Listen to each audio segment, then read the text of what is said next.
ಮೂಡಲದ ಭಾನು ಆಗಲೇ ಕೆಂಪಾಗಿದೆ. ಮೇಲೇರಿ ಬರುತ್ತಿರುವ ಭಾನುಪ್ರಕಾಶನು ಕೆಂಪಾಗಿದ್ದಾನೆ.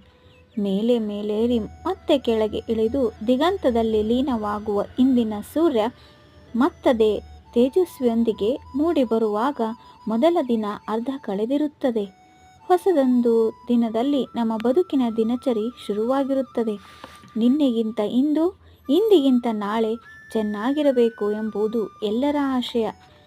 ಹಳೆಯ ದಿನನ್ನ ಹಿಂದಕ್ಕೆ ನೂಕಿ ಮುಂದಿನ ದಿನಕ್ಕೆ ಕಾಲಿಡುವಾಗ ಹೊಸ ಕನಸುಗಳು ಸಹಜ.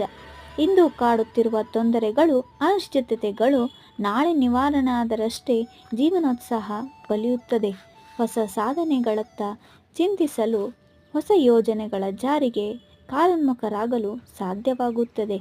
ಇದೇ ಅಲ್ಲವಾ ಜೀವನ?